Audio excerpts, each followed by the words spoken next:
Professor Parvinder Singh ਤੇ ਅੱਜ ਅਸੀਂ ਆਏ ਹਾਂ। ਡਾਕਟਰ ਸਾਹਿਬ ਨੇ ਸਾਡੇ ਨਾਲ ਡਾਕਟਰ ਭੁਪਿੰਦਰ ਸਿੰਘ ਜੀ ਜਿਹੜੇ ਕਿ ਹੋਮੋਪੈਥਿਕ ਮੈਡੀਕਲ ਆਫਿਸਰ ਨੇ ਚਮਕੌਰ ਸਾਹਿਬ ਦੇ ਵਿੱਚ।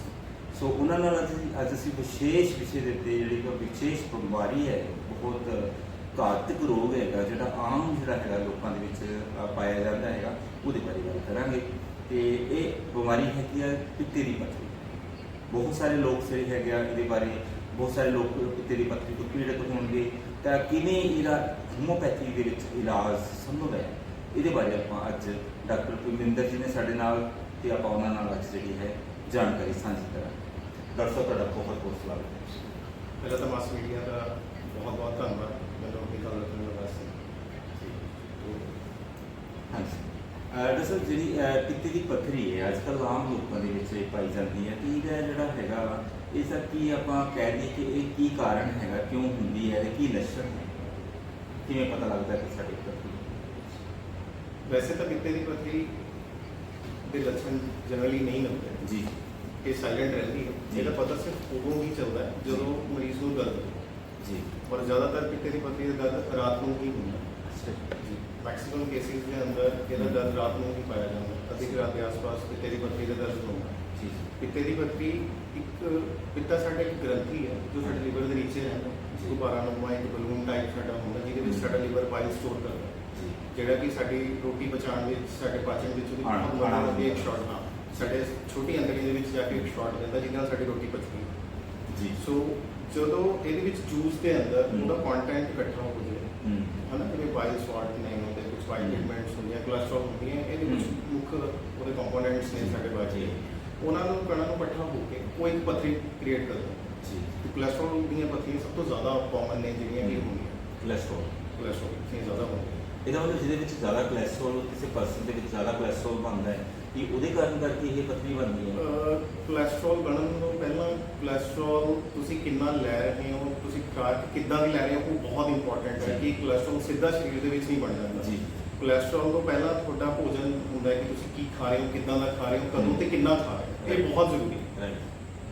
ਤੇ ਮੇਨ ਲੱਛਣ ਬੇਸਿਕਲੀ ਤੁਸੀਂ ਗੱਲ ਲੱਛਣਾਂ ਦੀ ਕੀਤੀ ਸੀ ਕਿ ਲੱਛਣ ਇਹਦੇ ਵਿੱਚ ਕੀ ਹੁੰਦਾ ਕਿ ਪੇਟ ਦੇ ਵਿੱਚ ਦਰਦ, ਸੱਜੇ ਪਾਸੇ ਪੇਟ ਦੇ ਨੀਚੇ ਤੁਹਾਡੇ ਦਰਦ ਹੁੰਦਾ ਔਰ ਬਹੁਤ ਤਿੱਖਾ ਦਰਦ ਹੁੰਦਾ, ਨਾਲ ਉਲਟੀਆਂ, ਤੇ ਇਹ ਦਰਦ ਘੁੰਮ ਕੇ ਸਾਡੇ ਮੋਢਿਆਂ ਦੇ ਵਿਚਕਾਰ ਜਾਂਦਾ ਕਈ ਵਾਰ ਪਿੱਠ ਦੇ ਵਿੱਚ ਜਾਂਦਾ ਹੈ। ਔਰ ਰੂਟੀਨ 'ਚ ਜਦੋਂ ਇਹ ਸਿਰਫ ਲੱਛਣ ਉਦੋਂ ਨੇ ਜਦ ਤੁਹਾਨੂੰ ਦਰਦ ਹੋ ਰਿਹਾ। ਦਰਦ ਤੋਂ ਪਹਿਲਾਂ ਜਦੋਂ ਪੇਸ਼ੈਂਟ ਏਸਿਮਟੋਮੈਟਿਕ ਹੁੰਦਾ ਹੈ, ਇੱਦਾਂ ਨਹੀਂ ਹੁੰਦਾ ਕਿ ਪੇਸ਼ੈਂਟ ਨੂੰ ਜ਼ਿਆਦਾਤਰ ਲੱਛਣ ਆਉਣ 'ਤੇ ਹੀ ਪਤਾ ਚੱਲਦਾ, ਦਰਦ ਹੋਣ 'ਤੇ ਹੀ ਪਤਾ ਚੱਲਦਾ ਕਿ ਉਹਨੂੰ ਪੱਥਰੀ ਹੈ, ਕਿ ਉਸ ਤੋਂ ਬਾਅਦ ਅਲਟਰਾਸਾਊਂਡ ਹੁੰਦਾ। ਉਸ ਤੋਂ ਪਹਿਲਾਂ ਛੋਟੇ ਲੱਛਣ ਮਰੀਜ਼ ਨੂੰ ਹੁੰਦੇ ਆ ਕਿ ਜਿਹੜੇ ਹਮੇਸ਼ਾ ਨਜ਼ਰਅੰਦਾਜ਼ ਕੀਤੇ ਜਾਂਦੇ ਨੇ ਆਮ ਲੋਕਾਂ ਵੱਲੋਂ ਜਾਂ ਪੇਸ਼ੈਂਟਸ ਵੱਲੋਂ।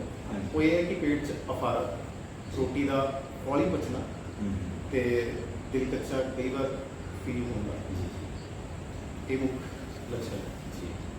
ਇਹਦੇ ਡਾਕਟਰ ਦੇਖਿਆ ਗਿਆ ਹੈ ਕਿ ਜਿੱਦਾਂ ਹੁਣ ਆਪਾਂ ਕਹਿ ਦਿੰਦੇ ਹਾਂ ਕਿ ਪਿੱਤੇ ਦੀ ਪੱਥਰੀ ਹੈ, ਆਮ ਲੋਕਾਂ ਦੀ ਜਿਹੜੀ ਇਹ ਸੋਚ ਵੀ ਹੈ ਔਰ ਸਾਡੇ ਡਾਕਟਰਸ ਵੀ ਕਈ ਵਾਰੀ ਇਹੀ ਕਹਿੰਦੇ ਆ ਕਿ ਪਿੱਤੇ ਦੀ ਪੱਥਰੀ ਜਿਹੜੀ ਹੈਗੀ ਆ ਇਹਦੀ ਬਾਹਰ ਆਉਣ ਦਾ ਕੋਈ ਰਸਤਾ ਨਹੀਂ ਗਾ। ਗੁਰਦਿਆਂ ਦੀਆਂ ਪੱਥਰੀਆਂ ਜਿਹੜੀਆਂ ਹੈਗੀਆਂ ਉਹ ਤਾਂ ਵਾਸ਼ ਆਊਟ ਹੋ ਜਾਂਦੀਆਂ ਨਾ, ਯੂਰੀਨਾਰੀ ਬਾਹਰ ਨਿਕਲ ਸਕਦੀਆਂ, ਪਰ ਪਿੱਤੇ ਦੀ ਪੱਥਰੀ ਜਿਹੜੀ ਹੈਗੀ ਆ ਇਹ ਬਾਹਰ ਨਹੀਂ ਨਿਕਲਦੀ। ਕੀ ਹੋਮੋਪੈਥੀ ਵਿੱਚ ਤੁਸੀਂ ਕੀ ਸੋਚਦੇ ਹੋ ਕਿ ਹੋਮੋਪੈਥੀ ਦੇ ਵਿੱਚ ਇਹਦਾ ਜਿਹੜਾ ਇਲਾਜ ਸੰਭਵ ਹੈ? ਬਿਲਕੁਲ ਜੀ, ਹੋਮਿਓਪੈਥੀ ਇਲਾਜ ਪ੍ਰਣਾਲੀ ਦੇ ਵਿੱਚ ਇਹਦਾ ਇਲਾਜ ਸੰਭਵ ਹੈ ਜੀ। ਬਿਲਕੁਲ ਇਹਦਾ ਨਿਕਲਣ ਦਾ ਕੋਈ ਰਸਤਾ ਨਹੀਂ ਹੁੰਦਾ, ਬਟ ਇਹ ਡਿਸੋਲਵ ਹੁੰਦੀ ਹੈ, ਵਿੱਚ ਹੀ ਖੁਰਦੀ ਹੈ ਜੀ। ਕਿਉਂਕਿ ਮੈਂ ਜਿਵੇਂ ਤੁਹਾਨੂੰ ਪਹਿਲਾਂ ਦੱਸ ਕੇ ਹਟਿਆ ਕਿ ਕੋਲੈਸਟਰੋਲ ਦੇ ਕਣ ਜਾਂ ਬਿਲੀਰੂਬਿਨ ਜੋ ਸਾਡਾ ਇੱਕ ਬਾਇਓ ਦਾ ਇੱਕ ਪਾਰਟ ਹੈ ਉਹਦਾ ਜੂਸ ਦਾ, ਉਹ ਕਣ ਇਕੱਠੇ ਹੋ ਕੇ ਪੱਥਰੀ ਬਣਾਉਂਦੇ ਜੀ। ਅਗਰ ਤੁਸੀਂ ਲਿਵਰ ਦਾ ਮੈਕੈਨਿਜ਼ਮ ਸਹੀ ਕਰ ਲਓ ਆਪਣੇ ਖਾਣ ਪੀਣ ਨਾਲ ਤਾਂ ਉਸ ਨੂੰ ਡਿਸੋਲਵ ਕੀਤਾ ਜਾ ਸਕਦਾ ਜੀ।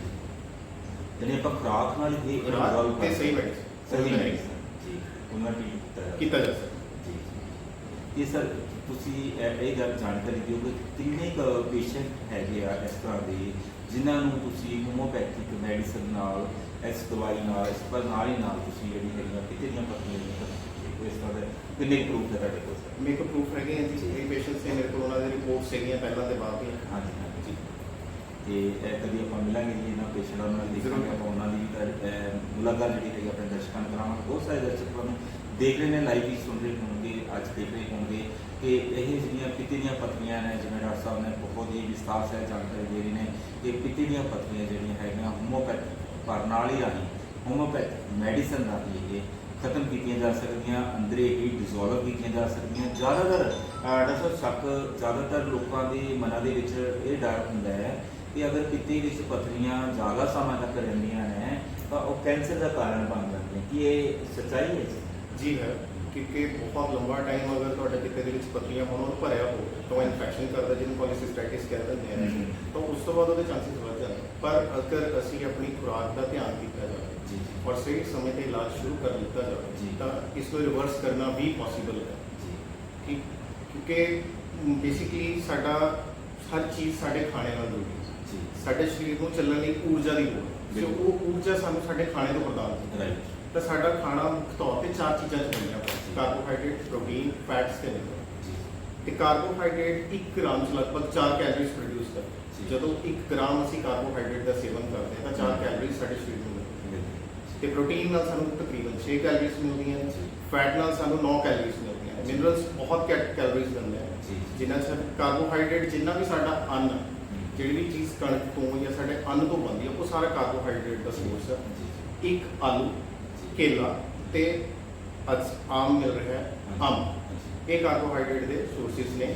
ਪ੍ਰੋਟੀਨ ਦਾਲਾਂ ਨੇ, ਮੀਟ ਹੈ, ਰੈਡ ਮੀਟ ਹੈ, ਉਹ ਸਾਰਾ ਪ੍ਰੋਟੀਨ ਦਾ ਸੋਰਸ ਹੈ। ਪੋਲਟਰੀ ਦਾ ਹੋ ਗਿਆ ਜੀ, ਤੇ ਪਨੀਰ ਹੋ ਗਿਆ, ਇਹ ਸਾਡੇ ਪ੍ਰੋਟੀਨ ਦਾ ਸੋਰਸ ਨੇ। ਫੈਟ ਤੁਸੀਂ ਸਾਰੇ ਚੰਗੀ ਭਲੀ ਜਾਣਦੇ ਹੋ ਕਿ ਜੋ ਵੀ ਘੀ, ਮੱਖਣ, ਸਾਡਾ ਇਹ ਹੋ ਗਿਆ ਰਿਫਾਈਨਡ ਕੋਲੇਸਟ੍ਰੋਲ ਜਾਂ ਕੀ ਕਹਿੰਦੇ ਆ, ਐਗਸ ਵਗੈਰਾ ਜਿਵੇਂ ਆਪਾਂ ਐਗਸ ਦਾ ਹੈ, ਕੈਨੋਲਾ ਹੋ ਗਿਆ, ਹਾਂਜੀ। ਇੱਦਾਂ ਦੇ ਜਿਹੜੇ Oils, oils ਨੇ, oils, ਉਹ ਬੇਸਿਕਲੀ vegetable oils।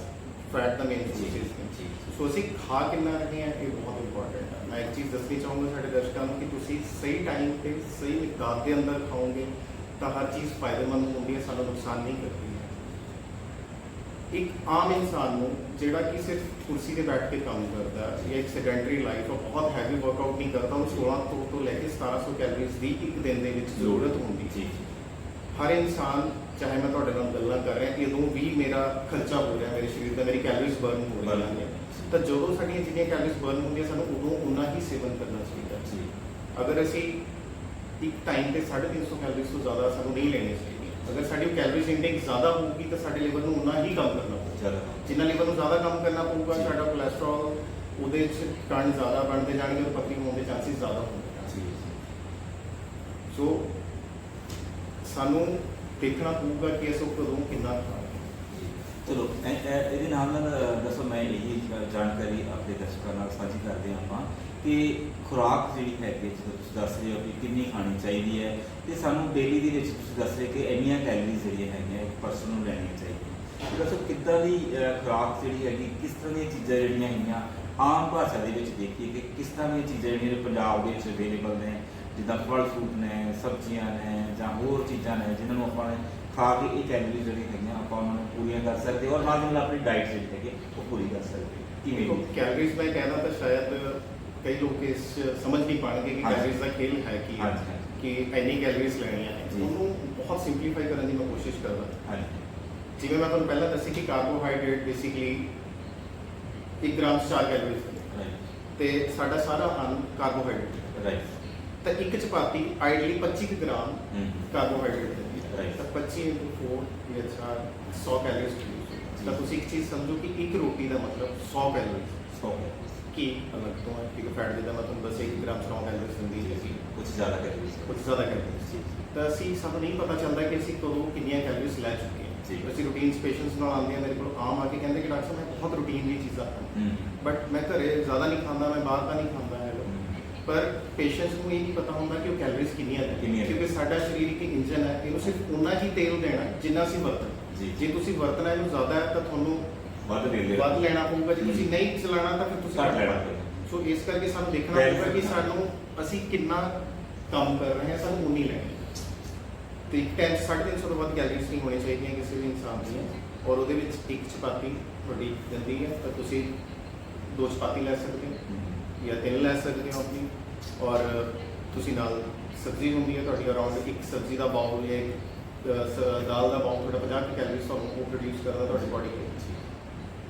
ਪਰ ਇੱਕ ਚੀਜ਼ ਮੈਂ ਦੱਸਣੀ ਚਾਹੂੰਗਾ ਕਿ ਰਾਤ ਨੂੰ ਜਿਹੜਾ ਦਰਦ ਹੁੰਦਾ ਹੈ ਤੇ ਸਭ ਤੋਂ ਜ਼ਿਆਦਾ ਦਿੱਕਤ ਮਰੀਜ਼ 'ਚ ਕਿੱਥੇ ਆਉਂਦੀ ਹੈ ਕਿ ਉਹਦਾ ਖੂਨ ਵੀ ਗਾੜਾ ਹੁੰਦਾ, ਸ਼ੂਗਰ ਵੀ ਵੱਧਦੀ ਹੈ ਤੇ ਉਸ ਪੇਸ਼ੈਂਟ 'ਚ ਕਿੱਥੇ ਦੀ ਪੱਥਰੀ ਹੋਣ ਦੇ ਚਾਂਸਿਸ ਵੀ ਹੀ ਵੱਧਦੇ ਨੇ ਜੀ।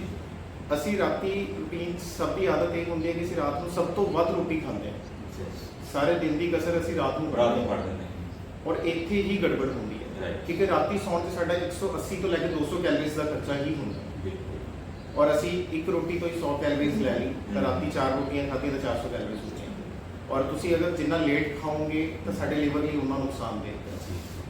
ਅਗਰ ਤੁਸੀਂ ਜਲਦੀ ਖਾਓਗੇ ਔਰ ਹਲਕਾ ਖਾਓਗੇ ਤਾਂ 180 ਕੈਲਰੀਜ਼ ਦਾ ਮਤਲਬ ਇਹ ਹੈ ਕਿ ਤੁਸੀਂ 1 ਜਾਂ 1.5 ਰੋਟੀ ਖਾਓ ਰਾਤੀ ਔਰ ਕੋਈ ਦੁੱਧ ਨਹੀਂ, ਕੋਈ ਦਹੀਂ ਨਹੀਂ, ਉਹ ਸਵੇਰੇ ਲਓ ਤੁਸੀਂ। ਮੈਂ ਨਹੀਂ ਕਹਿੰਦਾ ਕਿਸੇ ਪੇਸ਼ੈਂਟ ਦਾ ਦੁੱਧ ਜਾਂ ਦਹੀਂ ਬੰਦ ਨਹੀਂ ਕਰਨਾ, ਉਹਨੂੰ ਸਹੀ ਟਾਈਮ ਤੇ ਲਓ। ਸਿਰਫ ਈਟਰ ਨਹੀਂ, you have to be smart eater.